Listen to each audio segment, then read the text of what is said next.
Okay, now we will start. The chapter name is law, meaning, source and kinds. ठीक है? So सब तो पहला ਅਸੀਂ करना है kinds and classifications of law. ठीक है? कि ਕਾਨੂੰਨ ਦੀਆਂ ਕਿਸਮਾਂ ਤੇ ਉਹਦਾ ਵਰਗੀਕਰਨ ਕਰਨਾ ਹੈਗਾ ਵਾ। ਹੁਣ ਤੁਸੀਂ ਦੇਖੋ ਅੱਛੇ ਤਰੀਕੇ ਦੇ ਨਾਲ ਕਿ ਅਸੀਂ ਇਹ ਦੱਸਣਾ ਵਾ ਕਿ ਲਾ ਕਿੰਨੀ ਤਰ੍ਹਾਂ ਦੇ ਹੁੰਦੇ ਆ। ਠੀਕ ਹੈ? ਵੈਸੇ ਨਾਰਮਲ ਤਾਂ ਸਾਨੂੰ ਇਹ ਪਤਾ ਹੈ ਕਿ ਲਾ ਮੀਨਸ ਲਾ ਹੈਗਾ, ਕਾਨੂੰਨ ਮੀਨਸ ਕਾਨੂੰਨ ਹੈਗਾ, ਤੇ ਕਾਨੂੰਨ ਕਿੰਨੀ ਟਾਈਪ ਦਾ ਹੁੰਦਾ ਹੈ।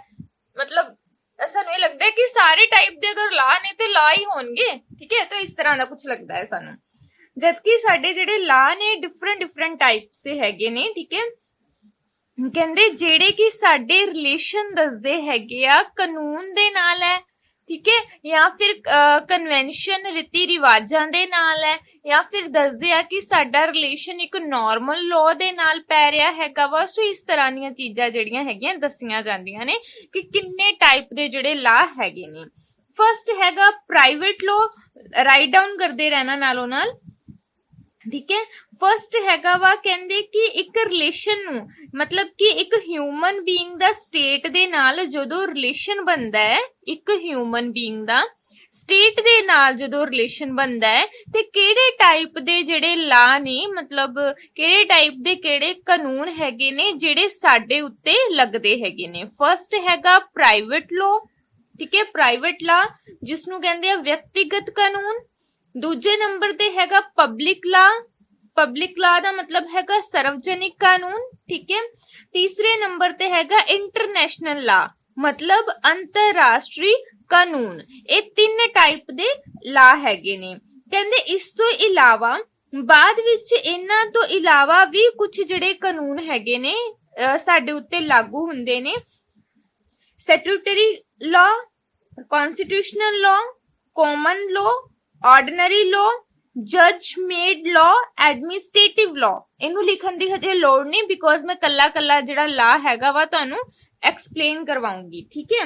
ਕਹਿੰਦੇ ਸੋ ਇਸ ਤਰ੍ਹਾਂ ਦੇ ਤੁਸੀਂ ਜਸਟ ਆਹੀ ਹਜੇ ਲਿਖਣਾ ਹੈਗਾ ਕਿ ਪ੍ਰਾਈਵੇਟ ਲਾ, ਪਬਲਿਕ ਲਾ ਤੇ ਇੰਟਰਨੈਸ਼ਨਲ ਲਾ ਜਿਹੜੇ ਹੈਗੇ ਨੇ ਇਹ ਸਾਡੀ ਸੁਸਾਇਟੀ ਵਿੱਚ ਪਾਏ ਜਾਂਦੇ ਨੇ ਸਾਡੇ ਰਿਲੇਸ਼ਨ ਸਟੇਟ ਦੇ ਨਾਲ ਦੱਸਣ ਦੇ ਲਈ ਵੀ ਕਿੱਦਾਂ ਦੇ ਹੈਗੇ ਨੇ। ਠੀਕ ਹੈ? ਸੋ ਇਸ ਤਰ੍ਹਾਂ ਦੇ ਲਾ ਪਾਏ ਜਾਂਦੇ ਨੇ। ਚਲੋ ਹੁਣ ਅਸੀਂ ਫਸਟ ਕਰਨਾ ਹੈਗਾ ਇੰਟਰਨੈਸ਼ਨਲ ਲਾ, ਕਿ ਇੰਟਰਨੈਸ਼ਨਲ ਲਾ ਕਿਹੜੇ ਹੁੰਦੇ ਨੇ। ਇੱਕ ਚੀਜ਼ ਨੂੰ ਹਮੇਸ਼ਾ ਯਾਦ ਰੱਖਣਾ ਕਿ ਅਸੀਂ ਇੰਟਰਨੈਸ਼ਨਲ ਰਿਲੇਸ਼ਨ ਕਿਉਂ ਬਣਾਉਂਦੇ ਆ। ਅਸੀਂ ਇੰਟਰਨੈਸ਼ਨਲ ਰਿਲੇਸ਼ਨ ਇਸ ਲਈ ਬਣਾਉਂਦੇ ਹੈਗੇ ਆ ਕਿਉਂਕਿ ਸਾਨੂੰ ਪਤਾ ਹੈ ਕਿ ਸਾਨੂੰ ਮਟੀਰੀਅਲ ਦੀ ਜ਼ਰੂਰਤ ਹੈਗੀ ਹੈ। ਠੀਕ ਹੈ? ਸਾਨੂੰ ਮਟੀਰੀਅਲ ਦੀ ਜ਼ਰੂਰਤ ਹੈ, ਇਹਦਾ ਮਤਲਬ ਕੀ ਹੈ ਕਿ ਜਿਹੜਾ ਮਟੀਰੀਅਲ ਹੈਗਾ ਵਾ ਅਸੀਂ ਕਿਸੇ ਦੂਸਰੀ ਕੰਟਰੀ, ਅਸੀਂ ਫੋਰਨ ਕੰਟਰੀ, ਵਟਐਵਰ ਕਿਸੇ ਦੂਜੀ ਕੰਟਰੀ ਤੋਂ ਲੈਣਾ ਹੈਗਾ ਵਾ। ਹੁਣ ਅਸੀਂ ਮਟੀਰੀਅਲ ਨੂੰ ਦੂਜੀ ਕੰਟਰੀ ਤੋਂ ਲੈਣਾ, ਇਹਦਾ ਮਤਲਬ ਕੁਝ ਰਿਲੇਸ਼ਨ ਬਣਾਉਣੇ ਪੈਣੇ ਆ। ਰਿਲੇਸ਼ਨ ਇਸ ਤਰੀਕੇ ਦੇ ਨਾਲ ਬਣਦੇ ਹੈਗੇ ਆ ਕਿ ਅਸੀਂ ਦੇਖਦੇ ਹੈਗੇ ਆ ਕਿ ਜਿਹੜਾ ਸਾਡੀ ਸੁਸਾਇਟੀ ਹੈ। ਠੀਕ ਹੈ? ਜਿੱਦਾਂ ਹੁਣ ਮੈਂ ਇੰਟਰਨੈਸ਼ਨਲ ਮੈਂ ਲਾ ਬਣਾਉਣਾ ਹੈਗਾ ਵਾ, ਤਾਂ ਮੈਂ ਆਪਣੇ ਰਿਲੇਸ਼ਨ ਜਿੱਦਾਂ ਚਾਈਨਾ ਦੇ ਨਾਲ ਜੋੜਿਆ, ਮੈਨੂੰ ਕੁਝ ਉਹਨਾਂ ਦੀਆਂ ਕੰਡੀਸ਼ਨਸ ਨੂੰ ਮੰਨਣਾ ਪਏਗਾ, ਉਹਨਾਂ ਨੂੰ ਕੁਝ ਮੇਰੀਆਂ ਕੰਡੀਸ਼ਨਸ ਨੂੰ ਫੋਲੋ ਕਰਨਾ ਪਏਗਾ। ਇਹਨੂੰ ਕਹਿੰਦੇ ਇੰਟਰਨੈਸ਼ਨਲ ਲਾ ਬਣ ਜਾਣਾ। ਠੀਕ ਹੈ?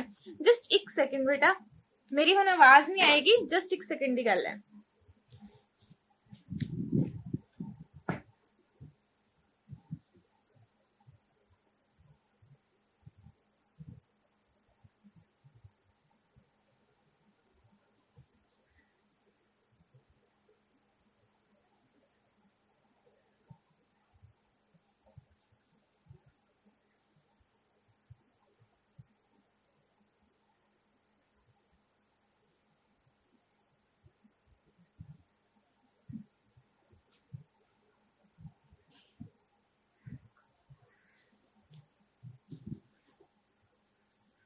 Okay sorry.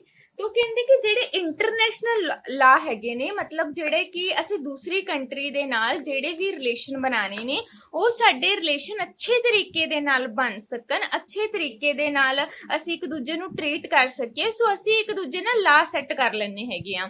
ਇਸ ਲਈ ਤਾਂ ਜਦੋਂ ਚਾਈਨਾ ਨੇ ਮਤਲਬ ਸਾਡੇ ਦੇਸ਼ ਦੇ ਨਾਲ ਗੱਦਾਰੀ ਕੀਤੀ, ਸਾਡੇ ਬਹੁਤ ਸਾਰੇ ਜਿਹੜੇ ਸੈਨਿਕ ਹੈਗੇ, ਮਿਲਟਰੀ ਦੇ ਸੈਨਿਕ ਹੈਗੇ ਆ, ਮਾਰ ਦਿੱਤੇ, ਤਾਂ ਅਸੀਂ ਵੀ ਉਹਨਾਂ ਦੇ ਨਾਲ ਬਾਈਕਾਟ ਕੀਤਾ। ਬਾਈਕਾਟ ਅਸੀਂ ਕਿਸ ਤਰੀਕੇ ਦੇ ਨਾਲ ਕੀਤਾ, ਅਸੀਂ ਵੀ ਉਹਨਾਂ ਦੇ ਐਪਸ ਜਿਹੜੇ ਹੈਗੇ ਉਹ ਚਲਾਣੇ ਬੰਦ ਕਰ ਦਿੱਤੇ। ਠੀਕ ਹੈ, ਸੋ ਇਹਨੂੰ ਕਹਿੰਦੇ ਹੈਗੇ ਆ ਕਿ ਇੰਟਰਨੈਸ਼ਨਲ ਜਿਹੜਾ ਲਾ ਹੈਗਾ ਵਾ ਉਸਨੂੰ ਸੈੱਟ ਕਰ ਦੇਣਾ। ਠੀਕ ਹੈ ਬੇਟਾ, ਦਿਤਿਕ ਨਾਮ ਹੈਗਾ, ਦਿਤਿਕ ਵਾਲਾ ਕਿ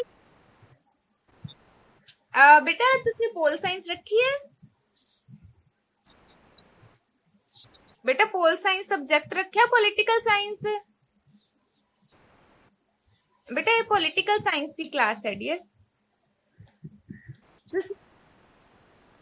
हाँ, अगर आपने हिस्ट्री रखी है ना तो हिस्ट्री की जो क्लास है जब होगी मैं आपको टाइम टेबल उसका सेंड कर दूंगी। तो अभी पोल साइंस की क्लास लगी हुई है। ओके ओके बेटा, आप अपने आप को लीव कर सकते हो, अगर लेक्चर सुनना है तो मर्जी है आपकी।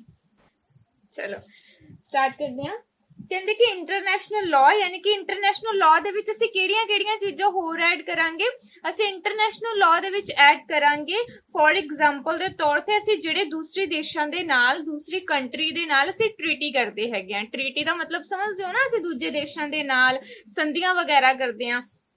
ਇਸ ਤੋਂ ਇਲਾਵਾ ਅਸੀਂ ਇੰਟਰਨੈਸ਼ਨਲ ਕਾਰਪੋਰੇਸ਼ਨਸ ਮਤਲਬ ਕਿ ਸਮਝੌਤੇ ਕਰਦੇ ਆ। ਇੰਟਰਨੈਸ਼ਨਲ ਸਬਮਿਟ ਮਤਲਬ ਅੰਤਰਰਾਸ਼ਟਰੀ ਜਿਹੜੇ ਸੰਮੇਲਨ ਕਰਦੇ ਆ।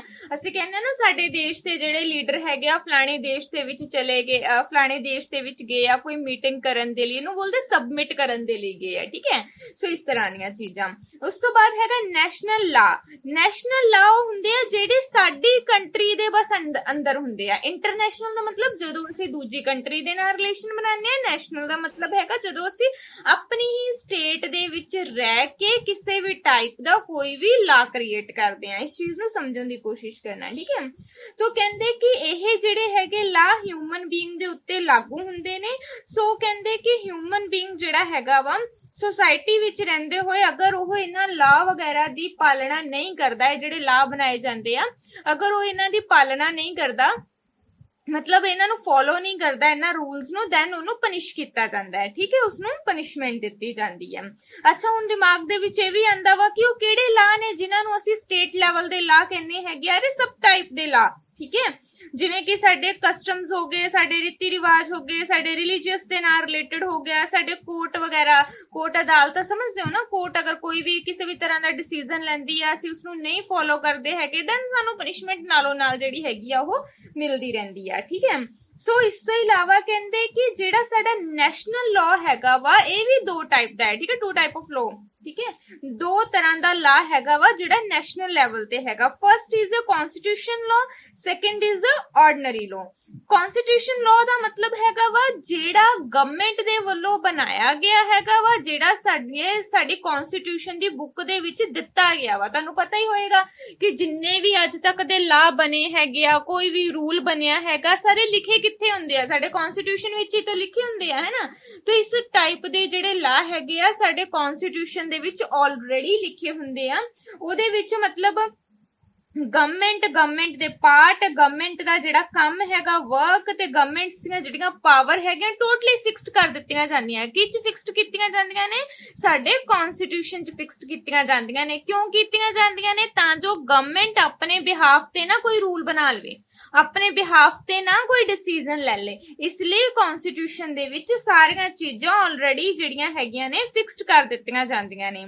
ਤੇ ਕਹਿੰਦੇ ਇਸੇ ਤਰ੍ਹਾਂ ਲਾ ਦੇ ਅਕੋਰਡਿੰਗ ਹੀ ਹਿਊਮਨ ਬੀਇੰਗ ਦਾ ਰਿਲੇਸ਼ਨ ਤੇ ਗਵਰਨਮੈਂਟ ਦਾ ਰਿਲੇਸ਼ਨ ਜਿਹੜਾ ਹੈਗਾ ਸਾਨੂੰ ਪਤਾ ਲੱਗ ਜਾਂਦਾ ਹੈਗਾ ਵਾ। ਕਦੋਂ? ਜਦੋਂ ਮਤਲਬ ਅਸੀਂ ਦੇਖਦੇ ਹਾਂ ਕਿ ਸਾਰੀਆਂ ਚੀਜ਼ਾਂ ਰਾਈਟ ਡਾਊਨ ਕੀਤੀਆਂ ਨੇ ਸਾਡੇ ਕਨਸਟੀਟਿਊਸ਼ਨ ਦੇ ਵਿੱਚ। ਰਾਈਟ ਡਾਊਨ ਕੀਤਾ ਹੁੰਦਾ ਹੈ ਕਿ ਗਵਰਨਮੈਂਟ ਦੇ ਕੋਲ ਕਿਹੜੀ ਪਾਵਰ ਹੈ ਤੇ ਗਵਰਨਮੈਂਟ ਆਪਣੀ ਪਾਵਰ ਦਾ ਕਿੰਨਾ ਕੁ ਯੂਜ਼ ਕਰ ਸਕਦੀ ਹੈ। ਠੀਕ ਹੈ, ਮਿਸਯੂਜ਼ ਤਾਂ ਨਹੀਂ ਕੀਤਾ ਜਾ ਸਕਦਾ ਨਾ ਕਿਸੇ ਚੀਜ਼ ਦਾ।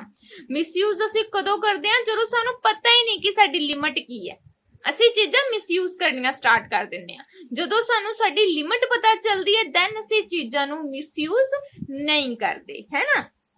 ਜਿੱਦਾਂ ਘਰ ਦੇ ਵਿੱਚ ਕੋਈ ਖਾਣ ਪੀਣ ਦੇ ਲਈ ਸਮਾਨ ਆਂਦਾ ਹੈ ਨਾ, ਤਾਂ ਅਸੀਂ ਕੀ ਕਰਦੇ ਆ?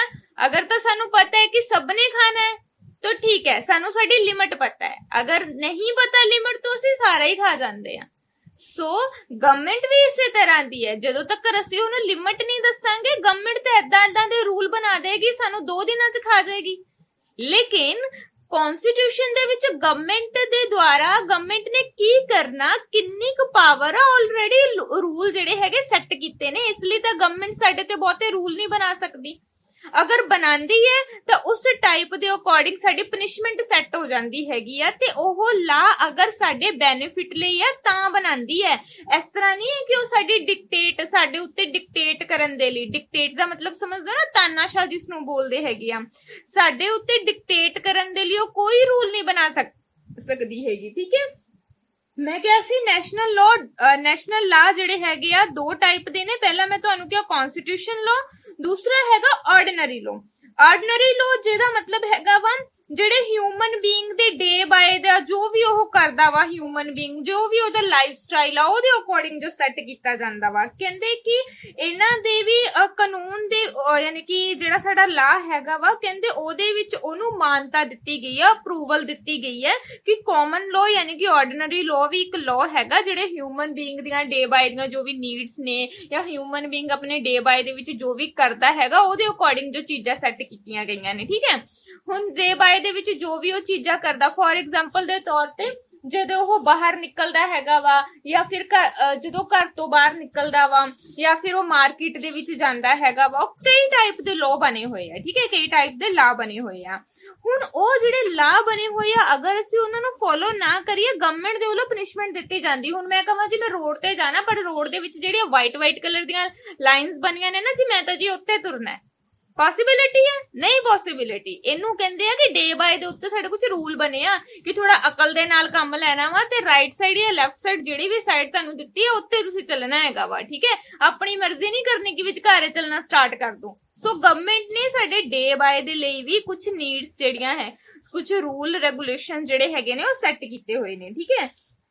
ਉਸ ਤੋਂ ਬਾਅਦ ਕਹਿੰਦੇ ਜਿਹੜਾ ਆਰਡੀਨਰੀ ਲਾਅ ਹੈ, ਠੀਕ ਹੈ, ਆਰਡੀਨਰੀ ਜਿਹੜਾ ਲਾ ਹੈਗਾ ਵਾ ਕਹਿੰਦੇ ਉਹ ਵੀ ਟੂ ਟਾਈਪਸ ਦੇ ਵਿੱਚ ਡਿਵਾਈਡ ਕੀਤਾ ਗਿਆ ਵਾ। ਹੁਣ ਜਿਹੜਾ ਸਾਡਾ ਆਰਡੀਨਰੀ ਲਾ ਹੈਗਾ ਵਾ ਇਹ ਵੀ ਟੂ ਟਾਈਪਸ ਦੇ ਵਿੱਚ ਡਿਵਾਈਡ ਕੀਤਾ ਵਾ। ਰਾਈਟ ਡਾਊਨ ਕਰਦੇ ਜਾਣਾ, ਬਿਕੋਜ਼ ਬਾਅਦ ਚ ਮੈਂ ਪੁੱਛਣਾ ਹੈਗਾ ਵਾ ਕਿ ਨੈਸ਼ਨਲ ਲਾ ਕਿਹੜਾ ਵਾ, ਇੰਟਰਨੈਸ਼ਨਲ ਕਿਹੜਾ ਵਾ, ਕਨਸਟੀਟਿਊਸ਼ਨ ਕਿਹੜਾ ਵਾ, ਆਰਡੀਨਰੀ ਕਿਹੜਾ ਵਾ, ਆਰਡੀਨਰੀ ਦੇ ਨੈਕਸਟ ਕਿਹੜੇ ਪਾਰਟ ਨੇ। ਆਰਡੀਨਰੀ ਦੇ ਨੈਕਸਟ ਜਿਹੜੇ ਪਾਰਟ ਨੇ ਉਹ ਪਹਿਲਾ ਹੈਗਾ ਵਾ ਪ੍ਰਾਈਵੇਟ ਲਾ। ਪ੍ਰਾਈਵੇਟ ਲਾ ਦਾ ਮਤਲਬ ਹੈਗਾ ਜਦੋਂ ਹਿਊਮਨ ਬੀਇੰਗ ਜਿਹੜਾ ਹੈਗਾ ਵਾ ਕਹਿੰਦੇ ਵਿਅਕਤੀਗਤ ਕਾਨੂੰਨ ਨਾਗਰਿਕਾਂ ਦੇ ਸਬੰਧਾਂ ਨੂੰ ਨਿਸ਼ਚਿਤ ਕਰਦਾ ਹੈ। ਮਤਲਬ ਪ੍ਰਾਈਵੇਟ ਲਾ ਉਹ ਹੈਗਾ ਵਾ ਜਿਹੜਾ ਮਤਲਬ ਸਾਡੇ ਪ੍ਰਾਈਵੇਟ ਚੀਜ਼ਾਂ ਨੂੰ ਦਰਸਾਉਂਦਾ ਵਾ। ਪ੍ਰਾਈਵੇਟ ਕਿੱਦਾਂ? ਮਤਲਬ ਜਿੱਦਾਂ ਸਾਡਾ ਵਿਆਹ ਹੋ ਗਿਆ, ਤਲਾਕ ਹੋ ਗਿਆ, ਠੀਕ ਹੈ, ਸਾਡੀ ਮੈਰਿਜ ਹੋ ਗਈ, ਸਾਡਾ ਡਿਵੋਰਸ ਹੋ ਗਿਆ, ਅਸੀਂ ਆਪਣੀ ਪ੍ਰੋਪਰਟੀ ਬਾਏ ਕਰਨੀ ਹੈ, ਸੇਲ ਕਰਨੀ ਹੈ, ਠੀਕ ਹੈ, ਅਸੀਂ ਕਿਸੇ ਟਾਈਪ ਦਾ ਲੋਨ ਵਗੈਰਾ ਲੈਣਾ ਹੈ, ਇਹ ਸਾਰੀਆਂ ਚੀਜ਼ਾਂ ਸਾਡੀਆਂ ਪ੍ਰਾਈਵੇਟ ਨੇ ਨਾ। ਸੋ ਇਸ ਟਾਈਪ ਦੇ ਉੱਤੇ ਵੀ ਜਿਹੜੇ ਹੈਗੇ ਨੇ ਲਾ ਬਣੇ ਨੇ। ਹੁਣ ਜੇ ਕਿਸੇ ਨਾਲ ਮੈਰਿਜ ਕਰਨੀ ਹੈਗੀ ਆ, ਠੀਕ ਹੈ, ਲਿਖਿਆ ਜਾਂਦਾ ਹੈਗਾ ਨਾ ਚੀਜ਼, ਮਤਲਬ ਇਹ ਲਿਖੀ ਜਾਂਦੀ ਹੈਗੀ ਆ ਕਿ ਅਗਰ ਤੁਸੀਂ ਕਿਸੇ ਦੇ ਨਾਲ ਮੈਰਿਜ ਕਰਨੀ ਹੈਗੀ ਆ ਤੇ ਇੱਥੇ ਕਹਿ ਲੋ ਕਿ ਗੁਰਦੁਆਰੇ ਦੇ ਵਿੱਚ ਵੀ ਸਾਈਨ ਕਰਵਾਏ ਜਾਂਦੇ ਆ। ਤਲਾਕ ਲੈਣਾ ਵਾ ਤੇ ਪ੍ਰੋਸੀਜਰ ਹੀ ਜੀ ਬਹੁਤ ਲੰਬਾ ਕੀਤਾ ਹੋਇਆ ਵਾ, ਫਲਾਣਾ ਵੀ ਆਵੇ ਕੋਰਟ ਦੇ ਵਿੱਚ, ਟਿਮਕਾਣਾ ਵੀ ਆਵੇ ਕੋਰਟ ਦੇ ਵਿੱਚ, ਫਿਰ ਉਹ ਬੈਠਣਗੇ, ਫਿਰ ਉਹਨਾਂ ਦੀ ਰਾਏ ਲਈ ਜਾਏਗੀ। ਪਹਿਲਾਂ ਤਾਂ ਕਿਹਾ ਜਾਏਗਾ ਕਿ 2-3 ਮਹੀਨੇ ਦੇ ਲਈ ਤੁਸੀਂ ਫਿਰ ਤੋਂ ਇਕੱਠੇ ਰਹਿ ਕੇ ਦੇਖੋ, ਜੇ ਤੁਸੀਂ ਫਿਰ ਵੀ ਇਕੱਠੇ ਨਹੀਂ ਰਹਿ ਸਕਦੇ ਦੈਨ ਤੁਹਾਨੂੰ ਤਲਾਕ ਦਿੱਤਾ ਜਾਏਗਾ, ਠੀਕ ਹੈ। ਕੁਝ ਇਸ ਤਰ੍ਹਾਂ ਦੇ ਪ੍ਰੋਸੀਜਰ ਚੱਲਦੇ ਹੈਗੇ ਨੇ। ਸੋ ਤੇ ਉਸ ਤੋਂ ਬਾਅਦ ਤੁਸੀਂ ਆਪਣੀ ਪ੍ਰੋਪਰਟੀ ਬਾਏ ਕਰਨੀ ਹੈ, ਸੇਲ ਕਰਨੀ ਹੈ, ਜਾਂ ਕਿਸੇ ਟਾਈਪ ਦਾ ਕੋਈ ਲੋਨ ਲੈਣਾ ਵਾ, ਸਾਰੇ ਤਰ੍ਹਾਂ ਦੇ ਇੱਕ ਲਾਭ ਬਣੇ ਹੋਏ ਨੇ। ਤੁਹਾਨੂੰ ਬਿਨਾਂ ਲਾਭ ਤੋਂ ਕੋਈ ਵੀ ਚੀਜ਼ ਜਿਹੜੀ ਹੈਗੀ ਆ ਉਹ ਨਹੀਂ ਮਿਲ ਸਕਦੀ। ਇਹਨੂੰ ਕਹਿੰਦੇ ਨੇ ਪ੍ਰਾਈਵੇਟ ਲਾ। ਅੱਛਾ, ਕਦੇ ਕੰਫਿਊਜ਼ ਨਹੀਂ ਹੋਣਾ, ਮੈਨੂੰ ਕੀ ਪਤਾ ਜੀ ਕਿਹੜੇ ਕਾਮਨ ਲਾ ਹੈਗੇ ਆ, ਮੈਨੂੰ ਕੀ ਪਤਾ ਜੀ ਕਿਹੜੇ ਸਾਡੇ ਜਿਹੜੇ ਹੈਗੇ ਆ ਕਨਸਟੀਟਿਊਸ਼ਨਲ ਲਾ ਹੈਗੇ ਆ, ਜਾਂ ਕਿਹੜੇ ਪ੍ਰਾਈਵੇਟ ਲਾ ਆ। ਪ੍ਰਾਈਵੇਟ ਦਾ ਮਤਲਬ ਤੁਸੀਂ ਖੁਦ ਹੀ ਸਮਝ ਲਓ। ਤੁਸੀਂ ਬੋਲਦੇ ਨਾ ਮੈਨੂੰ ਥੋੜਾ ਜਿਹਾ ਕੁਝ ਚੀਜ਼ਾਂ ਮੇਰੀਆਂ ਪ੍ਰਾਈਵੇਟ ਨੇ, ਹੈ ਨਾ, ਤੁਸੀਂ ਬੋਲਦੇ ਨਾ ਪ੍ਰਾਈਵੇਸੀ ਲੱਗੀ ਹੋਈ ਆ, ਕੁਝ ਚੀਜ਼ਾਂ ਮੇਰੀਆਂ ਪ੍ਰਾਈਵੇਟ ਨੇ। ਤਾਂ ਪ੍ਰਾਈਵੇਟ ਦਾ ਮਤਲਬ ਹੀ ਸਮਝ ਲਓ ਨਾ। ਪ੍ਰਾਈਵੇਟ ਦਾ ਮਤਲਬ ਇਹੀ ਹੈ ਕਿ ਜੋ ਚੀਜ਼ਾਂ ਤੁਸੀਂ ਆਪਣੀ ਫੈਮਿਲੀ ਦੇ ਅੰਦਰ ਜਾਂ ਆਪਣੇ ਲਈ ਜਾਂ ਆਪਣੇ ਘਰ ਦੇ ਵਿੱਚ ਕਰਦੇ ਹੋ, ਸਪੈਸ਼ਲੀ ਆਪਣੇ ਘਰ ਦੇ ਵਿੱਚ ਲੋਨ ਲੈਣੇ ਹੋ, ਆਪਣੇ ਘਰ ਲਈ ਲੈਣੇ ਹੋ, ਵਿਆਹ ਕਰਦੇ ਹੋ ਆਪਣੇ ਘਰ ਲਈ ਕਰਦੇ ਹੋ, ਤਲਾਕ ਲੈਣੇ ਹੋ ਆਪਣੇ ਘਰ ਦੇ ਲਈ ਕਰਦੇ ਹੋ, ਠੀਕ ਹੈ। तो संपत्ति ਨੂੰ ਯਾਨੀ ਕਿ ਪ੍ਰਾਪਰਟੀ ਨੂੰ ਬਾਏ ਕਰਦੇ ਹੋ, ਸੇਲ ਕਰਦੇ ਹੋ, ਆਪਣੀ ਫੈਮਿਲੀ ਲਈ ਕਰਦੇ ਹੋ। ਦੈਟ ਮੀਨਸ ਜੋ ਚੀਜ਼ਾਂ ਤੁਹਾਡੀ ਫੈਮਿਲੀ ਦੇ ਵਿੱਚ ਨੇ ਉਹਨਾਂ ਨੂੰ ਬੋਲਿਆ ਜਾਂਦਾ ਹੈ, ਠੀਕ ਹੈ। ਸਮਝਦੇ ਰਹਿਣਾ ਅੱਛੇ ਤਰੀਕੇ ਨਾਲ। ਬਾਅਦ ਵਿੱਚ ਬੋਲ ਦਿੱਤਾ ਨਾ ਮੈਨੂੰ ਨਹੀਂ ਆਂਦਾ ਤੇ ਫਿਰ ਮੈਨੂੰ ਚੜ ਜਾਣੀ ਖਿੱਜ। ਅੱਛੇ ਤਰੀਕੇ ਨਾਲ ਸੁਣਦੇ ਰਹਿਣਾ, ਠੀਕ ਹੈ। ਪ੍ਰਾਈਵੇਟ ਲਾ ਸਮਝ ਆ ਗਿਆ। ਨੈਕਸਟ ਹੈ ਬੇਟਾ ਪਬਲਿਕ ਲਾ। ਕਹਿੰਦੇ ਪਬਲਿਕ ਲਾ ਉਹ ਲਾ ਹੈਗਾ ਵਾ ਜਿਹੜਾ ਕਾਨੂੰਨ, ਠੀਕ ਹੈ, ਜਿਹੜਾ ਹਿਊਮਨ ਬੀਇੰਗ, ਗਵਰਨਮੈਂਟ ਤੇ ਉਸ ਤੋਂ ਬਾਅਦ ਸਟੇਟ, ਕਹਿੰਦੇ ਤਿੰਨਾਂ ਦੇ ਰਿਲੇਸ਼ਨ ਨੂੰ ਫਿਕਸਡ ਕਰਦਾ ਵਾ। ਪਬਲਿਕ ਲਾ ਕਿਹੜਾ ਵਾ? ਜਿਹੜਾ ਤੁਹਾਡੇ ਰਿਲੇਸ਼ਨ ਗਵਰਨਮੈਂਟ ਨਾਲ, ਤੁਹਾਡੇ ਰਿਲੇਸ਼ਨ ਸਟੇਟ ਦੇ ਨਾਲ ਕੀ ਹੈ, ਫਿਕਸਡ ਕਰ ਦਿੰਦਾ ਵਾ।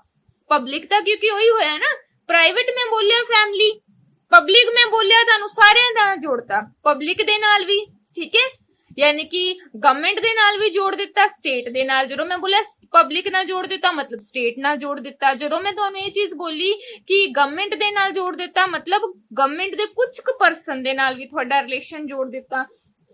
ਸੋ ਪਬਲਿਕ ਲਾ ਉਹ ਲਾ ਹੁੰਦਾ ਵਾ ਜਦੋਂ ਤੁਹਾਡਾ ਰਿਲੇਸ਼ਨ ਗਵਰਨਮੈਂਟ ਦੇ ਨਾਲ ਵੀ ਜੋੜ ਦਿੱਤਾ ਜਾਂਦਾ ਵਾ, ਜਦੋਂ ਤੁਹਾਡਾ ਰਿਲੇਸ਼ਨ ਸਟੇਟ ਦੇ ਨਾਲ ਵੀ ਜੋੜ ਦਿੱਤਾ ਜਾਂਦਾ ਵਾ। ਡੈਟ ਮੀਨਸ ਉਹ ਕੀ ਹੈਗਾ, ਇੱਕ ਕਿਸਮ ਦਾ ਪਬਲਿਕ ਲਾ।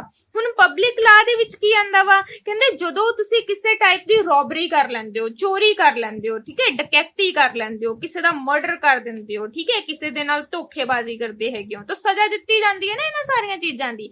ਤਾਂ ਪਨਿਸ਼ਮੈਂਟ ਤਾਂ ਮਿਲੇਗੀ ਅਗਰ ਤੁਸੀਂ ਰੋਬਰੀ ਕਰਦੇ ਹੋ, ਅਗਰ ਤੁਸੀਂ ਚੋਰੀ ਕਰਦੇ ਹੋ। ਮੈਂ ਤੁਹਾਨੂੰ ਪਿਆਰ ਨਾਲ ਥੋੜੀ ਨਾ ਕਹੂੰਗੀ ਜਾ ਪੁੱਤ ਜਿੱਥੋਂ ਚੱਕ ਕੇ ਲਿਆਇਆ ਉੱਥੇ ਜਾ ਕੇ ਰੱਖ ਦੇ, ਹੈ ਨਾ, ਇਸ ਤਰ੍ਹਾਂ ਥੋੜੀ ਨਾ ਕੁਝ ਕੀਤਾ ਜਾਂਦਾ ਹੈਗਾ ਵਾ। ਲੇਕਿਨ ਗਾਂਧੀ ਜੀ ਦੀ ਥਿਊਰੀ ਇਸ ਤਰ੍ਹਾਂ ਦੀ ਹੈ। ਅਗਰ ਤੁਸੀਂ ਕਦੇ ਵੀ ਤੁਹਾਨੂੰ ਕਦੇ ਮੌਕਾ ਮਿਲੇ ਗਾਂਧੀ ਜੀ ਦੀ ਥਿਊਰੀ ਪੜਨ ਦਾ ਤਾਂ ਉਹਨਾਂ ਦੀ ਥਿਊਰੀ ਜ਼ਰੂਰ ਪੜਨਾ, ਕਿਉਂਕਿ ਉਹਨਾਂ ਦੀ ਲਾਈਨ ਇੱਕ ਬਹੁਤ ਸੋਹਣੀ ਹੈ। ਕਹਿੰਦੇ ਕਿ ਚੋਰ ਨਾਲ ਨਫ਼ਰਤ ਨਹੀਂ ਕਰਨੀ, ਚੋਰੀ ਦੇ ਨਾਲ ਨਫ਼ਰਤ ਕਰਨੀ ਹੈ, ਠੀਕ ਹੈ। ਸੋ ਇਹ ਗਾਂਧੀ ਜੀ ਦੀ ਥਿਊਰੀ ਹੈ। ਚਲੋ ਆਪਾਂ ਗਾਂਧੀ ਜੀ ਦੀ ਥਿਊਰੀ 'ਚ ਨਹੀਂ ਜਾਂਦੇ, ਅਸੀਂ ਜਾਣਦੇ ਹਾਂ ਆਪਣੀ ਦੁਬਾਰਾ ਪਬਲਿਕ ਲਾਅ ਦੇ ਵਿੱਚ।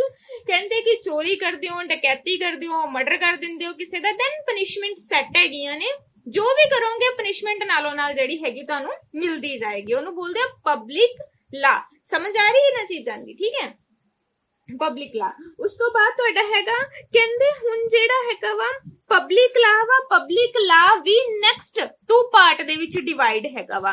ਬੇਟਾ ਯਾਦ ਰੱਖਦੇ ਜਾਣਾ ਕਿਹਦੇ ਟੂ ਪਾਰਟਸ ਨੇ, ਦੈਨ ਕਨਫਿਊਜ਼ਡ ਹੋਵੋਗੇ, ਪ੍ਰੋਬਲਮ ਤੁਹਾਡੇ ਲਈ ਕ੍ਰੀਏਟ ਹੋਊਗੀ। ਬਿਕੋਜ਼ ਤੁਹਾਨੂੰ ਇਹ ਪਤਾ ਹੋਏਗਾ ਹਾਂ ਜੀ ਇੰਟਰਨੈਸ਼ਨਲ ਲਾ ਕੀ ਹੈ, ਬਟ ਇੰਟਰਨੈਸ਼ਨਲ ਲਾ ਨੈਕਸਟ 2 ਪਾਰਟ ਦੇ ਵਿੱਚ ਡਿਵਾਈਡ ਹੈ ਜਾਂ ਨਹੀਂ, ਇਹ ਤੁਹਾਨੂੰ ਕਾਮਨ ਸੈਂਸ ਦੇ ਨਾਲ ਯਾਦ ਰੱਖਣਾ ਪੈਣਾ ਵਾ, ਠੀਕ ਹੈ ਬੇਟਾ।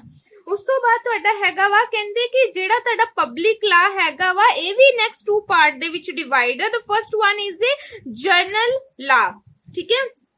ਜਨਰਲ ਲਾ ਜਿਹੜਾ ਹੈਗਾ ਉਹ ਹੈਗਾ ਆਮ ਕਾਨੂੰਨ। ਆਮ ਕਾਨੂੰਨ ਦਾ ਮਤਲਬ ਹੈਗਾ ਵਾ ਜਿਹਦੇ ਵਿੱਚ ਕਿਸੇ ਟਾਈਪ ਦਾ ਕੋਈ ਡਿਸਕ੍ਰਿਮੀਨੇਸ਼ਨ ਨਹੀਂ ਕੀਤਾ ਜਾਂਦਾ, ਜਨਰਲ, ਠੀਕ ਹੈ।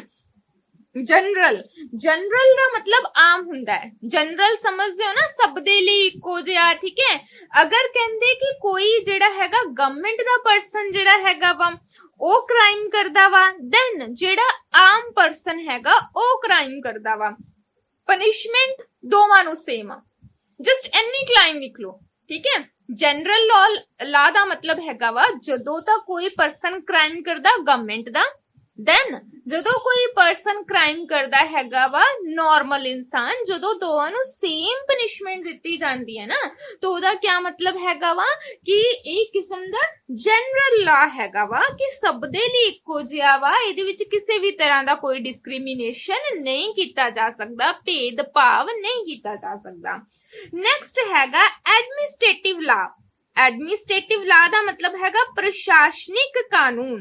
ਕਹਿੰਦੇ ਪ੍ਰਸ਼ਾਸਨਿਕ ਲਾ ਯਾਨੀ ਕਿ ਐਡਮਿਨਿਸਟ੍ਰੇਟਿਵ ਲਾ ਜਿਹੜਾ ਹੈਗਾ ਵਾ ਸਿਰਫ ਉਹਨਾਂ ਲੋਕਾਂ ਤੇ ਹੀ ਲਾਗੂ ਕੀਤਾ ਜਾਂਦਾ ਵਾ ਜਿਹੜੇ ਸਾਡੇ ਐਡਮਿਨਿਸਟ੍ਰੇਟਿਵ ਨੂੰ ਚਲਾਉਂਦੇ ਨੇ। ਯਾਦ ਰੱਖਣ ਦੀ ਕੋਸ਼ਿਸ਼ ਕਰਿਆ ਕਰੋ। ਜਦੋਂ ਮੈਂ ਬੋਲਿਆ ਜਨਰਲ ਦਾ ਮਤਲਬ ਕੀ ਹੈ, ਸਭ ਦੇ ਲਈ ਇੱਕੋ ਜੀ, मतलब no discrimination whatever the people of the administrative or the normal people, ordinary people, ठीक है कि ordinary people and administrative people ਦੇ ਵਿੱਚ ਕੋਈ डिफरेंस नहीं है, सेम है, सेम क्राइम करोगे सेम सजा मिलेगी, ठीक है। चलो अच्छा, ये ਤੁਹਾਡੀ बुक बहुत अच्छी है, मैं अक्सर ही कह ਦਿੰਦੀ ਹਾਂ कि बुक बहुत अच्छी है ਜਿਹਦੇ ਕਾਰਨ ਬਹੁਤ ਅੱਛੀਆਂ ਚੀਜ਼ਾਂ ਲਿਖੀਆਂ ਜਾਂਦੀਆਂ ਨੇ। अगर जनरल लॉ सब दे लिए इक्को जिहा हैगा वा, लालू प्रसाद यादव नूं कौन जानदा है, जानदे हो बई बिहारी बाबू लालू प्रसाद यादव, पता है किसी नूं कौन ने कि नहीं पता, नाम ही बोल दिता।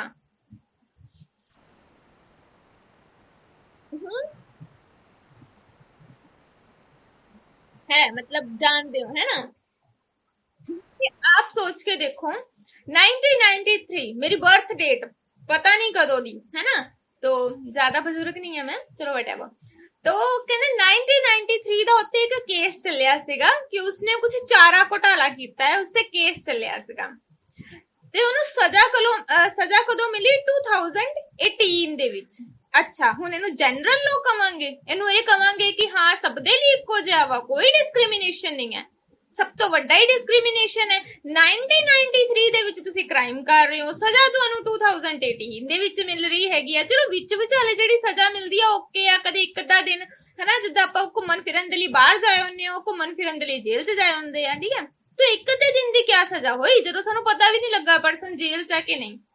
ਉਸ ਤੋਂ ਬਾਅਦ ਉਹ ਪਰਸਨ ਏਦਾਂ ਦਾ ਸੀਗਾ, ਕਦੇ ਉਹਨੇ ਕਹਿਣਾ ਹਾਏ ਮੇਰੇ ਦਿਲ 'ਚ ਦਰਦ ਹੁੰਦਾ ਵਾ, ਕਦੇ ਉਹਨੇ ਕਹਿਣਾ ਹਾਏ ਮੇਰੀ ਤਬੀਅਤ ਠੀਕ ਨਹੀਂ ਹੈਗੀ, ਤੇ ਉਹਨੂੰ ਮਤਲਬ ਹਸਪੀਟਲ ਦਿੱਤਾ ਜਾਂਦਾ ਹੈ, ਤੇ ਹਸਪੀਟਲ ਵੀ ਪੂਰਾ ਸ਼ਾਨਦਾਰ ਮਹਿਲ ਦੀ ਤਰ੍ਹਾਂ ਦਾ। ਤੇ ਅਸੀਂ ਕਹਿੰਦੇ ਆ ਇਹ ਜਨਰਲ ਲਾਅ ਨੇ, ਮਤਲਬ ਸਭ ਦੇ ਲਈ ਇੱਕੋ ਜਿਹਾ ਟ੍ਰੀਟ। ਅੱਛਾ ਮੈਂ ਮੰਨ ਲਓ ਚਾਰਾ ਘੁਟਾਲਾ ਕੀਤਾ ਵਾ, ਠੀਕ ਹੈ, ਮੈਨੂੰ ਵੀ ਜੀ ਸੇਮ ਤਰ੍ਹਾਂ ਦੀਆਂ VIP ਟ੍ਰੀਟਮੈਂਟ ਦੋ। ਅਗਰ ਕ੍ਰਾਈਮ ਕਰਨ ਤੇ ਐਦਾਂ ਦੇ ਪਰਸਨ ਮਤਲਬ ਐਦਾਂ ਦੀਆਂ ਟ੍ਰੀਟਮੈਂਟ ਮਿਲਦੀਆਂ ਹੈਗੀਆਂ ਨੇ, VIP ਟ੍ਰੀਟਮੈਂਟ ਮਿਲਦੀਆਂ ਹੈਗੀਆਂ ਨੇ, ਫਿਰ ਤਾਂ ਮੈਂ ਚਾਹੂੰਗੀ ਘਰੇ ਰਹਿਣ ਨਾਲ ਚੰਗਾ ਮੈਂ ਕੋਈ ਕ੍ਰਾਈਮ ਹੀ ਕਰ ਲਵਾਂ।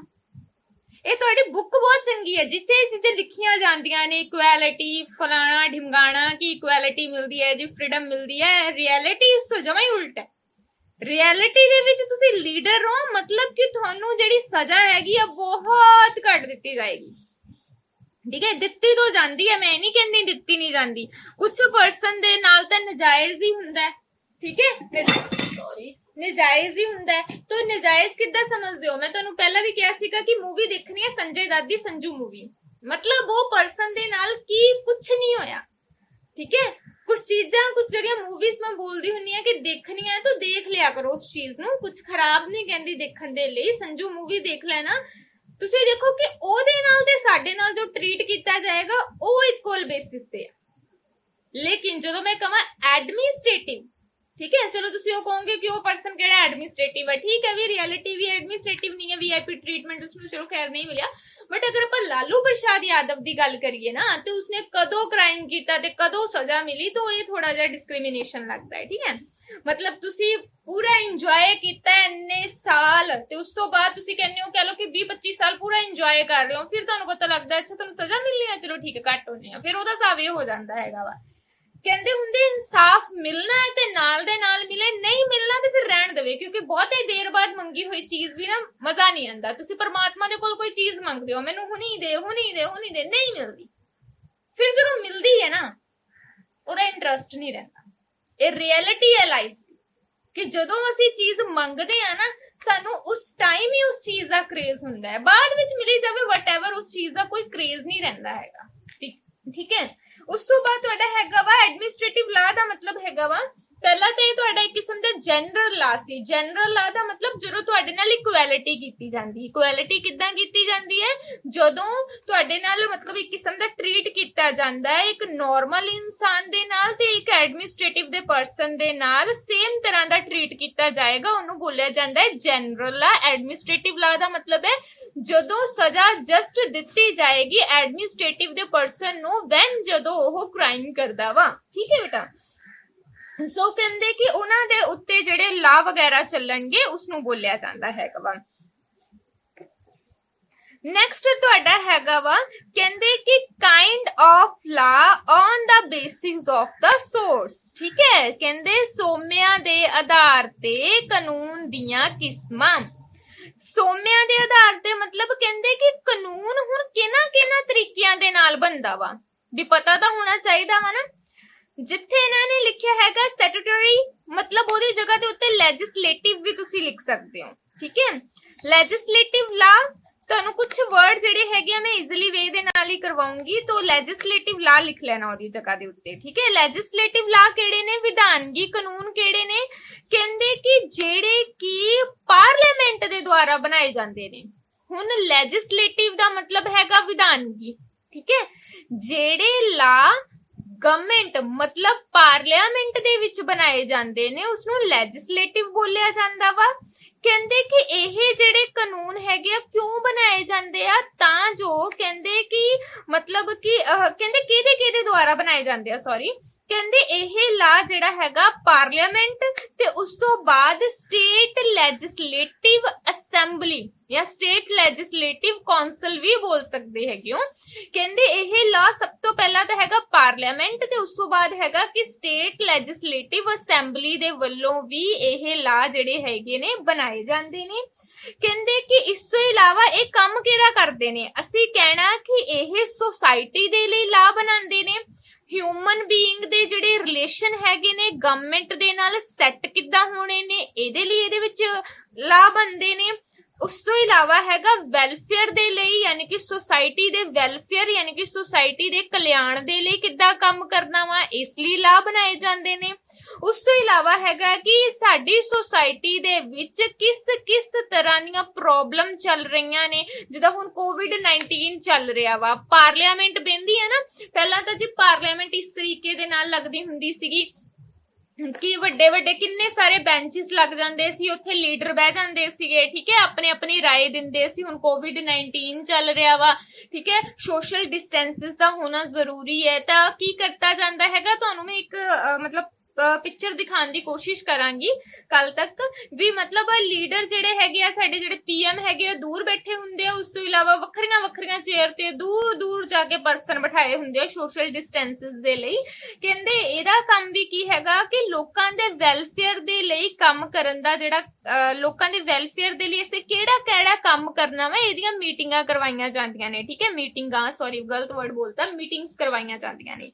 ਤੋ ਕਹਿੰਦੇ ਕਿ ਇਹ ਤਰ੍ਹਾਂ ਦੇ ਜਿਹੜੇ ਲਾਅ ਲੈਜਿਸਲੇਟਿਵ ਹੈਗੇ ਨੇ ਇਹ ਕਿਉਂ ਬਣਾਏ ਜਾਂਦੇ ਨੇ, ਤਾਂ ਜੋ ਹਿਊਮਨ ਬੀਇੰਗ ਦੇ ਕਲਿਆਣ ਦੇ ਲਈ ਕੰਮ ਹੋ ਸਕੇ, ਤਾਂ ਜੋ ਸਾਡੇ ਰਿਲੇਸ਼ਨ ਦੱਸੇ ਜਾਣ ਕਿ ਇਹਦੇ ਨਾਲ ਕਿੱਦਾਂ ਦੇ ਹੈਗੇ ਆ ਤੇ ਕਿੱਦਾਂ ਦੇ ਰਿਲੇਸ਼ਨ ਅਸੀਂ ਬਣਾਣੇ ਹੈਗੇ ਆ। ਦੂਸਰੇ ਨੰਬਰ ਤੇ ਆਂਦਾ ਵਾ ਕਨਸਟੀਟਿਊਸ਼ਨ ਲਾਅ, ਠੀਕ ਹੈ, ਕਨਸਟੀਟਿਊਸ਼ਨਲ ਲਾ।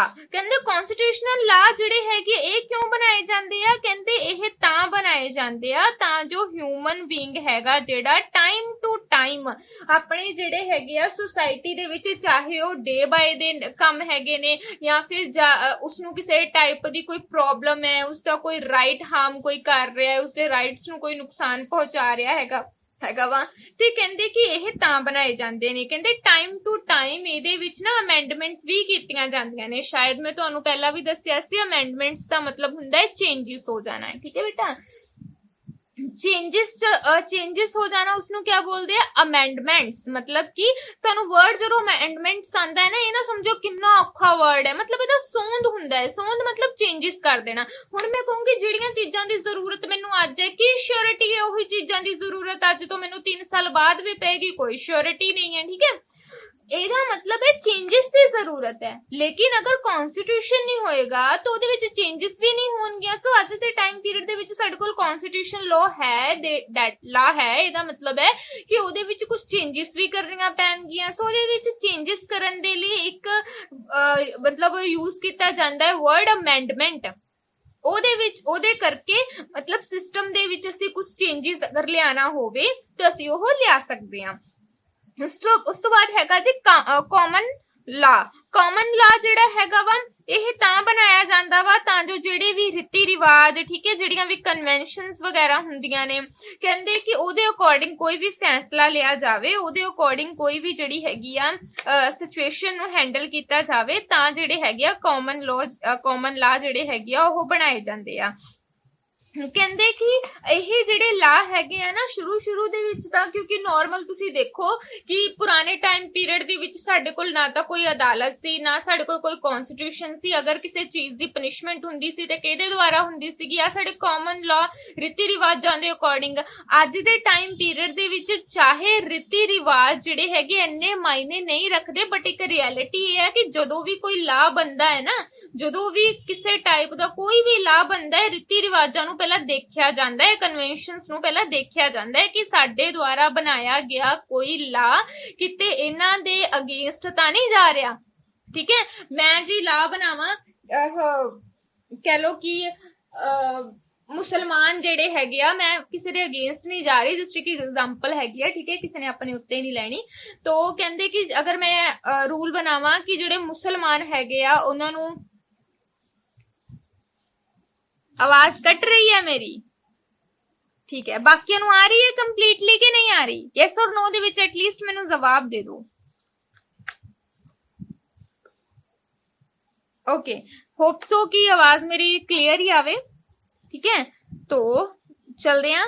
कहते कि नेक्स्ट जेड़ा हैगा वा, ओके ओके लवदीप बेटा फिर तेरे उच थोड़ी प्रॉब्लम आंदी होएगी, ठीक है, क्योंकि अगर आवाज दी प्रॉब्लम हुंदी है एक नू ना आवे ना, मतलब ओदे कनेक्शन च प्रॉब्लम हुंदी है। चलो चलते हैं ਅਸੀਂ। ਕਹਿੰਦੇ कि कॉमन लॉ, ਕਹਿੰਦੇ कि ਜਿਹੜੇ कॉमन लॉ ਹੁੰਦੇ ਇਸ ਲਈ ਬਣਾਏ ਜਾਂਦੇ ਹੈਗੇ ਆ ਬਿਕੋਜ਼ ਸਮ ਟਾਈਮ ਜਿਹੜੀ ਸਿਚੁਏਸ਼ਨ ਹੈਗੀ ਆ ਅੱਛੇ ਤਰੀਕੇ ਦੇ ਨਾਲ ਉਸ ਨੂੰ ਹੈਂਡਲ ਕਿੱਦਾਂ ਕੀਤਾ ਜਾਣਾ ਵਾ। ਮੈਂ ਪਹਿਲਾਂ ਹੀ ਦੱਸਿਆ ਕਿ ਪੁਰਾਣੇ ਟਾਈਮ ਪੀਰੀਅਡ ਦੇ ਵਿੱਚ ਕਿਸੇ ਵੀ ਟਾਈਪ ਦਾ ਕੋਈ ਲਾ ਨਹੀਂ ਸੀ, ਕਿਸੇ ਵੀ ਟਾਈਪ ਲਾ ਤਾਂ ਜ਼ਰੂਰ ਸੀ ਲੇਕਿਨ ਕਿਸੇ ਟਾਈਪ ਦੀ ਕੋਈ ਬੁੱਕ ਨਹੀਂ ਸੀ। ਜਿੱਦਾਂ ਹੁਣ ਸਾਡੇ ਕੋਲ ਕਨਸਟੀਟਿਊਸ਼ਨ ਹੈਗਾ ਤਾਂ ਜਿਹੜੇ ਸਿਸਟਮ ਹੈਗਾ ਕਿਹਦੇ ਅਕੋਰਡਿੰਗ ਚੱਲਦਾ ਸੀ, ਰੀਤੀ ਰਿਵਾਜਾਂ ਦੇ ਅਕੋਰਡਿੰਗ ਚੱਲਦਾ ਸੀ। ਰੀਤੀ ਰਿਵਾਜਾਂ ਦੇ ਅਕੋਰਡਿੰਗ ਹੁਣ ਤੁਸੀਂ ਅੱਛੇ ਤਰੀਕੇ ਦੇ ਨਾਲ ਸਮਝ ਸਕਦੇ ਹੋ ਕਿ ਜਿਹੜਾ ਵੀ ਸਿਸਟਮ ਹੈਗਾ ਵਾ ਨਾਰਮਲ ਤਰੀਕੇ ਦੇ ਨਾਲ ਚੱਲਦੇ ਸੀ। ਨਾਰਮਲ ਜਿਹੜੇ ਸਾਡੇ ਰੀਤੀ ਰਿਵਾਜ ਨੇ ਅੱਜ ਦੇ ਟਾਈਮ ਪੀਰੀਅਡ ਦੇ ਵਿੱਚ ਵੀ ਅਗਰ ਕੋਈ ਲਾ ਬਣਾਇਆ ਜਾਂਦਾ ਵਾ ਤੇ ਕਿਸ ਤਰੀਕੇ ਦੇ ਨਾਲ ਬਣਾਇਆ ਜਾਂਦਾ ਵਾ, ਇਸ ਤਰੀਕੇ ਨਾਲ ਕਿ ਜਿਹੜਾ ਹੈਗਾ ਅਸੀਂ ਕੋਈ ਵੀ ਅਗਰ ਲਾ ਬਣਾਣੇ ਹੈਗੇ ਉਹ ਸਾਡੇ ਰੀਤੀ ਰਿਵਾਜਾਂ ਦੇ ਅਕੋਰਡਿੰਗ ਹੀ ਹੋਵੇ, ਸਾਡੇ ਕਨਵੈਨਸ਼ਨਸ ਦੇ ਅਕੋਰਡਿੰਗ ਹੀ ਹੋਵੇ। ਸਾਡਾ ਜਿਹੜਾ ਸਿਸਟਮ ਆ ਇਸ ਤਰੀਕੇ ਨਾਲ ਹੀ ਚੱਲੇ ਕਿ ਕਨਵੈਨਸ਼ਨ ਦੇ ਨਾਲ ਨਾਲ, ਨਾ ਕਿ ਕਨਵੈਨਸ਼ਨਸ ਦੇ ਅਗੇਂਸਟ। ਠੀਕ ਹੈ, ਅੱਛਾ ਹੁਣ ਮੈਨੂੰ ਤੁਹਾਡੇ ਵਿੱਚੋਂ ਕੋਈ ਇਹ ਦੱਸ ਸਕਦਾ ਵਾ ਕਿਹੜੀ ਏਦਾਂ ਦੀ ਕੰਟਰੀ ਹੈਗੀ ਆ ਜਿੱਦਾਂ ਸਾਡੇ ਤਾਂ ਕਨਸਟੀਟਿਊਸ਼ਨ ਲਾ ਚੱਲਦਾ ਵਾ, ਕਿਹੜੀ ਏਦਾਂ ਦੀ ਕੰਟਰੀ ਹੈਗੀ ਆ ਜਿਹੜੀ ਟੋਟਲੀ ਹੀ ਡਿਪੈਂਡ ਹੀ ਕਨਵੈਨਸ਼ਨਸ ਦੇ ਉੱਤੇ ਆ, ਟੋਟਲੀ ਡਿਪੈਂਡ ਹੀ ਜਿਹੜੀ ਰੀਤੀ ਰਿਵਾਜਾਂ ਦੇ ਉੱਤੇ ਆ? ਕੋਈ ਮੈਨੂੰ ਦੱਸ ਸਕਦਾ ਹੈ? इंग्लैंड। ठीक है बेटा परम, बहुत अच्छा जवाब सीगा। इंग्लैंड सारा दा सारा सिस्टम कन्वेंशन ते चलदा है। ठीक है, उत्थे लीडर आंदे ने, पुराने रूल नू नहीं छेड़िया जांदा। साडे इत्थे आंदे ने आ रूल कट दो जी, आ रूल बना दो जी, ਇਹ सिस्टम है। ਉਹ ਸਿਸਟਮ ਆ ਜਿਹੜਾ ਕਨਵੈਨਸ਼ਨ ਦੇ ਅਕੋਰਡਿੰਗ ਚੱਲਦਾ, ਰੀਤੀ ਰਿਵਾਜਾਂ ਦੇ ਅਕੋਰਡਿੰਗ ਚੱਲਦਾ। ਜਿਹੜਾ ਲੀਡਰ ਆਂਦਾ ਆਪਣੇ ਮੁਤਾਬਿਕ ਇੱਕ ਨਵੀਂ ਇੱਟ ਸੈੱਟ ਕਰ ਜਾਂਦਾ ਹੈਗਾ, ਪੁਰਾਣੀਆਂ ਇੱਟਾਂ ਨੂੰ ਨਹੀਂ ਛੇੜਦਾ। ਬਹੁਤ ਅੱਛੀ ਇੱਕ ਉਹਦੇ ਵਿੱਚ ਚੀਜ਼ ਲਿਖੀ ਹੁੰਦੀ ਹੈ ਕਿ ਇੰਗਲੈਂਡ ਦੇ ਵਿੱਚ ਜਦੋਂ ਰੂਲ ਬਣਦੇ ਹੈਗੇ ਆ ਨਾ ਤੇ ਨੀਂਹ ਨੂੰ ਨਹੀਂ ਛੇੜਿਆ ਜਾਂਦਾ। ਨੀਂਹ ਸਮਝਦੇ ਹੋ ਨਾ, ਜਦੋਂ ਅਸੀਂ ਘਰ ਦੀ ਨੀਂਹ ਰੱਖੀ ਦੀ ਆ, ਨੀਂਹ ਨੂੰ ਨਹੀਂ ਛੇੜਿਆ ਜਾਂਦਾ ਹੈਗਾ, ਉੱਪਰ ਉਹਦੇ ਘਰ ਦੇ ਘਰ ਬਣਾ ਦਿੱਤਾ ਜਾਂਦਾ ਹੈਗਾ। ਸਾਡੇ ਇੱਥੇ ਪਹਿਲਾਂ ਨੀਂਹ ਹੀ ਹਿਲਾਈ ਜਾਂਦੀ ਹੈ ਕਿ ਫਲਾਣੇ ਲੀਡਰ ਨੇ ਬਣਾਇਆ ਸੀ, ਪਹਿਲਾਂ ਤਾਂ ਇਹਨੂੰ ਕੱਟਣਾ ਹੈ ਮੈਂ, ਹੈਨਾ। ਤਾਂ ਇਸ ਤਰ੍ਹਾਂ ਦੀਆਂ ਚੀਜ਼ਾਂ। ਚਲੋ ਉਸ ਤੋਂ ਬਾਅਦ ਬੇਟਾ ਇੱਕ ਹੈਗਾ ਵਾ ਤੁਹਾਡਾ ਆਰਡੀਨੈਂਸ। ਠੀਕ ਹੈ, ਆਰਡੀਨੈਂਸ ਲਾ ਮਤਲਬ ਆਦਿਆ ਆਦੇਸ਼। ਆਰਡੀਨੈਂਸ ਆਦਿਆ ਆਦੇਸ਼ ਸ਼ਾਰਟ ਆਨਸਰ ਦਾ ਕੁਐਸਚਨ ਦੇ ਵਿੱਚ ਹਮੇਸ਼ਾ ਆਉਂਦਾ ਤੇ ਬਹੁਤ ਹੀ ਜ਼ਿਆਦਾ ਇੰਪੋਰਟੈਂਟ ਕਨਸੈਪਟ ਹੈ ਆਰਡੀਨੈਂਸ ਲਾ। ਠੀਕ ਹੈ, ਆਦਿਆ ਆਦੇਸ਼। ਹੁਣ ਇਹਦਾ ਮਤਲਬ ਤੋਂ ਹੀ ਪਤਾ ਲੱਗਦਾ ਹੈ ਆਦਿਆ ਆਦੇਸ਼ ਆਰਡੀਨਰ ਲੋ। ਆਦਿਆ ਮਤਲਬ ਅੱਧ ਵਿੱਚ ਦਿੱਤਾ ਗਿਆ ਆਦੇਸ਼। ਮੰਨ ਲਓ ਲਾ ਦੀ ਜ਼ਰੂਰਤ ਹੈ। ठीक है, मान लो आज मैनू बड़ी जरूरत हैगी किसी ला दी, पार्लियामेंट लगी नहीं हुई, रूल किन्ने बनाने, पार्लियामेंट ने बनाने। हुण पार्लियामेंट लगी नहीं हुई, मैनू रूल दी जरूरत हैगी है ते मैं की करना हैगा, रूल दी मंग करनी है। ਤੇ ਜਦੋਂ ਤੱਕ ਪਾਰਲੀਮੈਂਟ ਨਹੀਂ ਨਾ ਲੱਗਦੀ ਤੇ ਕਹਿੰਦੇ ਕਿ ਉਦੋਂ ਤੱਕ ਜਿਹੜਾ ਹੈਗਾ ਵਾ ਇਹਦੀ ਪ੍ਰਵਾਨਗੀ ਨਹੀਂ ਮਿਲਣੀ। ਠੀਕ ਹੈ, ਸੋ ਕਹਿੰਦੇ ਕਿ ਜਿਹੜਾ ਸਾਡਾ ਪ੍ਰੈਜ਼ੀਡੈਂਟ ਹੈਗਾ ਨਾ, ਪ੍ਰੈਜ਼ੀਡੈਂਟ ਕੁਝ ਟਾਈਮ ਦੇ ਲਈ ਕਹਿ ਲੋ ਕਿ 6 ਵੀਕ ਦੇ ਲਈ ਪ੍ਰੈਜ਼ੀਡੈਂਟ ਕੋਈ ਰੂਲ ਤਾਂ ਬਣਾ ਦੇਗਾ ਮੇਰੇ ਲਈ। ਠੀਕ ਹੈ, ਕਿਉਂਕਿ ਮੈਨੂੰ ਜ਼ਰੂਰਤ ਬਹੁਤ ਹੈ ਉਸਦੀ। तो प्रेसिडेंट मेरे लिए रूल, अदरवाइज कोई प्रेसिडेंट रूल नहीं बनाता हैगा। कदे लिखना बैठियो प्रेसिडेंट ने फलाना रूल जेड़ा हैगा बनाया वा, क्योंकि मैं ऑलरेडी बोलदी हैगी कि मैनू जरूरत है, पार्लियामेंट नहीं लगी हुई। हुण पार्लियामेंट नहीं लगी, ओदे अल्टरनेटिव किसी ने तो काम करना है ना, तो प्रेसिडेंट करेगा। ठीक है, तो प्रेसिडेंट करेगा तो वो क्या बोलेगा कि ठीक है तुमको ठीक है तुहानू जरूरत हैगी है, तो ਉਹਦੇ ਲਈ ਉਹ 6 ਵੀਕ ਦੇ ਲਈ ਕੋਈ ਲਾ ਪਾਸ ਕਰ ਦੇਗਾ ਮੇਰੇ ਲਈ। ਜਿੱਦਾਂ ਹੀ ਪਾਰਲੀਮੈਂਟ ਬੈਠੇਗੀ ਫਸਟ ਨੰਬਰ ਦੇ ਉੱਤੇ ਪਹਿਲਾਂ ਮੇਰਾ ਜਿਹੜੀ ਚੀਜ਼ ਦੀ ਮੈਨੂੰ ਜ਼ਰੂਰਤ ਸੀ, ਜਿਹਦੇ ਲਈ ਇੱਕ ਟੈਂਪਰੇਰੀ ਰੂਲ ਸੈੱਟ ਕੀਤਾ ਸੀ, ਉਹ ਪਾਰਲੀਮੈਂਟ ਦੇ ਸਾਹਮਣੇ ਰੱਖਿਆ ਜਾਏਗਾ। ਜੇ ਤਾਂ ਪਾਰਲੀਮੈਂਟ ਪਾਸ ਕਰ ਦਿੰਦੀ ਹੈ ਰੂਲ ਪਾਸ ਹੋ ਜਾਏਗਾ, ਅੱਗੇ ਚੱਲ ਪਏਗਾ। ਨਹੀਂ ਪਾਸ ਕਰਦੀ ਤੇ as it is he rule ਖਤਮ ਹੋ ਜਾਏਗਾ, ਫਿਨਿਸ਼ ਹੋ ਜਾਏਗਾ ਉੱਥੇ। ਠੀਕ ਹੈ, ਉਸ ਤੋਂ ਬਾਅਦ ਇਹ ਆਰਡੀਨਲ ਜਿਹੜਾ ਲਾਅ ਹੈਗਾ ਇਸ ਨੂੰ ਤੁਸੀਂ ਯਾਦ ਰੱਖਣਾ ਹੈਗਾ ਵਾ। ਠੀਕ ਹੈ, ਇੱਕ ਜਿਹੜਾ ਲਾਸਟ ਹੈਗਾ ਵਾ ਉਹ ਮੈਂ ਤੁਹਾਨੂੰ ਬੋਲਦੀ ਹੈਗੀ ਆ ਕਿ ਨੈਕਸਟ ਹੈਗਾ ਕਿ ਜਜਿਸ ਮੇਡ ਲਾ। ਜਜਿਸ ਮੇਡ ਲਾਜ਼। ਕਹਿੰਦੇ ਕਿ ਜੱਜ ਦੁਆਰਾ ਬਣਾਏ ਗਏ ਲਾ। ਸਮ ਟਾਈਮ ਕੀ ਹੁੰਦਾ ਹੈਗਾ ਵਾ ਜੱਜ ਜਿਹੜੇ ਹੈਗੇ ਆ, ਕਿਉਂਕਿ ਅਸੀਂ ਇਹ ਦੇਖਦੇ ਹੈਗੇ ਆ ਕਿ ਲਾਸਟ ਦੇ ਉੱਤੇ ਜਿਹੜਾ ਫੈਸਲਾ ਹੁੰਦਾ ਹੈ ਸੁਪਰੀਮ ਕੋਰਟ ਤੇ ਹਾਈ ਕੋਰਟ ਦੇ ਵਿੱਚ ਜਾਂਦਾ ਹੈਗਾ ਵਾ, ਠੀਕ ਹੈ। ਸੁਪਰੀਮ ਕੋਰਟ ਦਾ ਫੈਸਲਾ ਲਾਸਟ ਫੈਸਲਾ ਮੰਨਿਆ ਜਾਂਦਾ ਹੈ, ਉਸ ਤੋਂ ਬਾਅਦ ਤਾਂ ਕੋਈ ਅਪੀਲ ਨਹੀਂ, ਕੋਈ ਦਲੀਲ ਨਹੀਂ, ਹੈ ਨਾ। ਤਾਂ ਸੁਣਿਆ ਹੀ ਹੋਏਗਾ, ਨਾ ਅਪੀਲ ਨਾ ਦਲੀਲ, ਵੀ ਜਦੋਂ ਫੈਸਲਾ ਲਾਸਟ ਤੱਕ ਪਹੁੰਚ ਜਾਂਦਾ ਹੈਗਾ ਵਾ। ਸੁਪਰੀਮ ਕੋਰਟ ਤੋਂ ਅੱਗੇ ਕੋਈ ਕੋਰਟ ਹੈ ਨਹੀਂ, ਠੀਕ ਹੈ। ਸੁਪਰੀਮ ਸਭ ਤੋਂ ਉੱਚੇ, ਠੀਕ ਹੈ। ਉਤੋਂ ਅੱਗੇ ਕੋਈ ਲਾ ਮਤਲਬ ਕੋਈ ਬਣਿਆ ਨਹੀਂ ਹੈਗਾ ਇਦਾਂ ਦਾ ਕੋਰਟ ਜਿਹਦੇ ਵਿੱਚ ਅਸੀਂ ਆਪਣੀ ਦਲੀਲ ਲਿਜਾ ਸਕੀਏ। ਸੋ ਜੱਜ ਜਿਹੜਾ ਫੈਸਲਾ ਕਰਦੇ ਆ ਨਾ, ਉਸਨੂੰ ਇੱਕ ਅੰਤਿਮ ਲਾਸਟ ਫੈਸਲਾ ਜਿਹੜਾ ਹੈਗਾ ਵਾ ਉਹ ਮੰਨਿਆ ਜਾਂਦਾ ਵਾ।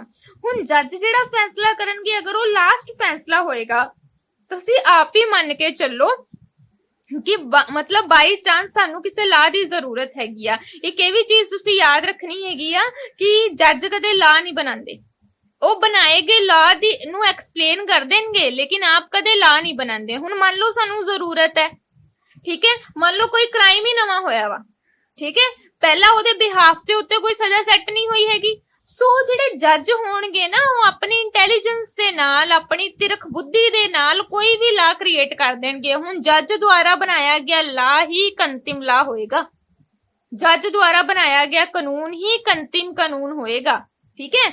ਸੋ ਇਸ ਦੇ ਨਾਲ ਹੀ ਜਿਹੜਾ ਤੁਹਾਡਾ ਚੈਪਟਰ ਦਾ ਪੋਰਸ਼ਨ ਹੈਗਾ ਕਾਈਂਡ ਆਫ ਲਾ ਔਰ ਦਾ ਬੇਸਿਸ ਆਫ ਦਾ ਸੋਰਸ ਜਿਹੜਾ ਹੈਗਾ ਉੱਥੇ ਖਤਮ ਹੁੰਦਾ। ਹੁਣ ਤੁਹਾਡੇ ਕੋਲ ਕੁਐਸਚਨ ਪੁੱਟ ਕੀਤੇ ਜਾਣਗੇ, ਮੈਂ ਉਮੀਦ ਕਰਦੀ ਹਾਂ ਕਿ ਤੁਸੀਂ ਮੈਨੂੰ ਕੁਐਸਚਨ ਦਾ ਜਵਾਬ ਜਿਹੜਾ ਹੈਗਾ ਵਾ ਉਹ ਦੇ ਦੋਗੇ, ਠੀਕ ਹੈ। ਚਲੋ ਵੀ, ਪਰਮ ਇੰਟਰਨੈਸ਼ਨਲ ਲਾ ਕਿਹੜੇ ਹੁੰਦੇ ਨੇ?